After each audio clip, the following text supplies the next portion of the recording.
സാധാരണ പറയുന്നത് പോലെയല്ല. എപ്പോഴും ഏതൊരു മരണം സംഭവിക്കുമ്പോൾ നമ്മൾ ഒരു ക്ലീശയായി പറയാറുണ്ട് അത് വലിയൊരു വിടവാണെന്ന്.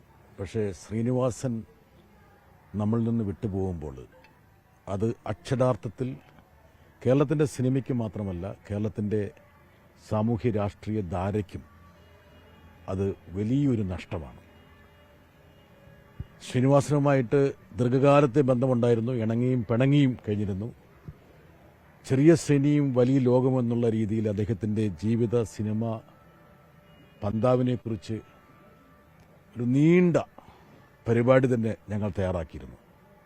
അതിൽ ശ്രീനിവാസൻ എത്രയോ എപ്പിസോഡുകളിൽ വന്ന് അദ്ദേഹത്തിൻ്റെ ജീവിതത്തെക്കുറിച്ചും സിനിമയെക്കുറിച്ചും കാഴ്ചപ്പാടിനെക്കുറിച്ചും നിലപാടുകളെക്കുറിച്ചൊക്കെ വിശദീകരിച്ചു.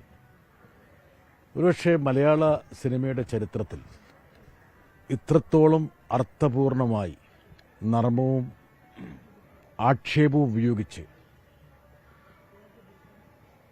ജനങ്ങളെ ചിന്തിപ്പിക്കുകയും ചിരിപ്പിക്കുകയും ചെയ്ത ഒരു അഭിനേതാവും തിരക്കഥാകൃത്തും സംവിധായകനുമില്ല. എൻ്റെ ജന്മനാടായ കണ്ണൂരിൽ നിന്നാണ് അദ്ദേഹം വന്നത്. സാധാരണ സിനിമാ സങ്കല്പങ്ങൾക്ക് വിധേയമാകാത്ത പല ചേരുവകളും തനിക്കുണ്ട് എന്ന് തിരിച്ചറിഞ്ഞിട്ട് ആ ചേരുവകളെ തന്നെ തൻ്റെ ശക്തിയായി ഉപയോഗിച്ചു എന്നുള്ളതാണ് ശ്രീനിവാസനെ വ്യത്യസ്തനാക്കി നിർത്തുന്ന ഏറ്റവും പ്രധാനപ്പെട്ട ഘടകം. അദ്ദേഹത്തിൻ്റെ ഓരോ സിനിമയിലും ശ്രീനിവാസൻ്റെ ഒരു ടച്ചുണ്ട്. സിനിമ മുമ്പോട്ട് വെക്കുന്ന പല കാഴ്ചപ്പാടുകൾക്കും വിരുദ്ധമായി അദ്ദേഹം നീന്തിയ ആളാണ്. കാലത്തിന് മുമ്പേ എന്നൊക്കെ പറയുന്നുണ്ടെങ്കിൽ പോലും യഥാർത്ഥത്തിൽ കാലത്തെ നിയന്ത്രിച്ചൊരു വ്യക്തിയാണ് അദ്ദേഹം. ഞങ്ങളുടെയൊക്കെ യൗവനത്തെ ഒരു കാലഘട്ടത്തെ യഥാർത്ഥത്തിൽ സ്വാധീനിച്ച ഒരു സർഗാത്മക സിനിമാക്കാരൻ ആരാണെന്ന് ചോദിച്ചാൽ അതിന് ശ്രീനിവാസൻ എന്നുള്ള ഒരു മറുപടി മാത്രമേ ഉള്ളൂ. കേരള സമൂഹം അദ്ദേഹം പറയുന്നതും അദ്ദേഹം ചെയ്യുന്നതും അദ്ദേഹത്തിൻ്റെ ഓരോ ശകലങ്ങളിൽ നിന്നും പലതും ഉൾക്കൊണ്ടിരുന്നു. അദ്ദേഹത്തോട് നമുക്ക് യോജിക്കാം വിയോജിക്കാം ഓരോ കാര്യങ്ങളിൽ. പക്ഷേ അദ്ദേഹത്തെ ഒരിക്കലും അവഗണിക്കാൻ കഴിയുമായിരുന്നില്ല. ശ്രീനിവാസനാണ് ഒരുപക്ഷെ മലയാള സിനിമയെ വിദഗ്ധമായ ഒരു തലത്തിലേക്ക് നയിച്ചൊരു വ്യക്തി. എനിക്ക് ഓർമ്മയുണ്ട്, ഞാനൊക്കെ ഡൽഹി വരുന്ന സമയത്ത് 80കളിൽ ഇവിടെ മലയാള സിനിമയൊന്നും നല്ല രീതിയിലല്ല ആൾക്കാർ നോക്കിക്കണ്ടിരുന്നത്. ഒരു ഉച്ച സിനിമയുടെ തലത്തിലാണ് മലയാള സിനിമയെ ആൾക്കാർ നോക്കിക്കണ്ടിരുന്നത്. ഇവിടെ കൊണാൾ പ്ലേസിലെ റീഗൽ തിയേറ്ററിലൊക്കെ ഉച്ചപ്പടമെന്ന് പറഞ്ഞാൽ ഒരു മലയാള സിനിമയാണെന്ന് ആൾക്കാർക്കൊരു ധാരണയുണ്ടായിരുന്നു. അതിൽ നിന്നൊക്കെ മലയാള സിനിമയുടെ ഇന്ത്യയുടെ നെറുകയിലേക്ക് പറിച്ചു നടന്നതിൽ ശ്രീനിവാസനെ പോലുള്ള ഒരു വ്യക്തിയുടെ സാന്നിധ്യം വളരെ പ്രകടമായിരുന്നു. പ്രബുദ്ധമായ അദ്ദേഹത്തിൻ്റെ ആ സിനിമാ ജീവിതമാണ് ഒരുപക്ഷെ കേരളത്തെ സ്ഫുടം ചെയ്തെടുക്കുന്നതിന് സഹായിച്ച പ്രധാനപ്പെട്ട ഒരു ഘടകങ്ങളിലൊന്ന് എന്ന് തുറന്ന് സമ്മതിക്കുന്നതിൽ എനിക്ക് യാതൊരു വിഷമവുമില്ല.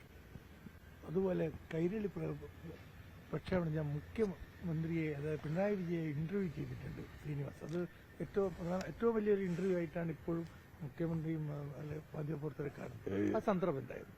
ശ്രീനിവാസനുമായിട്ട് എത്രയോ തവണ സഹകരിച്ചിട്ടുണ്ട്. എന്താ കാരണം വെച്ചാൽ ഒരു സ്റ്റീരിയോ ടൈപ്പ് ഇന്റർവ്യൂവിനപ്പുറത്ത് സ്വതന്ത്രമായി ചിന്തിക്കുന്ന ഒരു വ്യക്തി, തന്റേതായ നിലപാടുകൾ.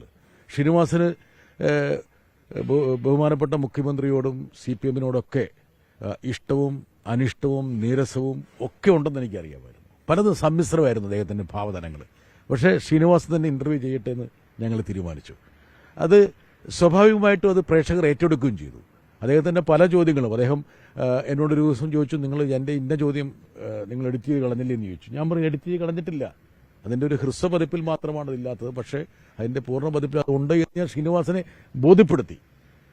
ഒരുപക്ഷെ ആ ഒരു അഭിമുഖം അതിൽ ഇരുവരും തമ്മിലുള്ളൊരു രസതന്ത്രം കൂടിയുണ്ട്. എന്താ കാരണം വെച്ചാൽ ഒരു നാടിൻ്റെ രസതന്ത്രമുണ്ട്. ശ്രീനിവാസൻ്റെ അച്ഛനെക്കുറിച്ചും ആ പാട്യത്തെക്കുറിച്ചും ഒക്കെ പറയുമ്പോൾ, പാട്യം എന്നുള്ള നാട്ടിൽ നിന്നാണ് അദ്ദേഹം, അത് യഥാർത്ഥത്തിൽ സഖാവ് പിണറായി വിജയനും വളരെ പരിചിതമായ അദ്ദേഹത്തിൻ്റെ രാഷ്ട്രീയ ജീവിതത്തിലെ ഏറ്റവും പ്രധാനപ്പെട്ട ഒരു തലമായിരുന്നു അദ്ദേഹം.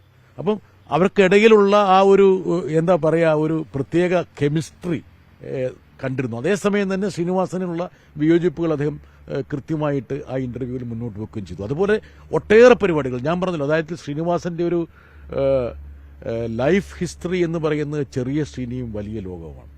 എത്രയോ നൂറുകണക്കിന് എപ്പിസോഡുകൾ സംപ്രേഷണം ചെയ്തു. ഇപ്പോഴും ആ എപ്പിസോഡുകൾ ഡിജിറ്റൽ മീഡിയയിൽ വരുമ്പോൾ എത്രയോ പ്രേക്ഷകരനുണ്ടെന്നുള്ളത് ഞങ്ങൾ തിരിച്ചറിയുന്നുണ്ട്. ശ്രീനിവാസൻ ഒരു വലിയൊരു പ്രതിഭയായിരുന്നു. ആ പ്രതിഭ എന്ന് പറയുമ്പോൾ ഏതെങ്കിലും ഒരു കളത്തിൽ വെക്കാൻ പറ്റുന്ന പ്രതിഭയായിരുന്നില്ല.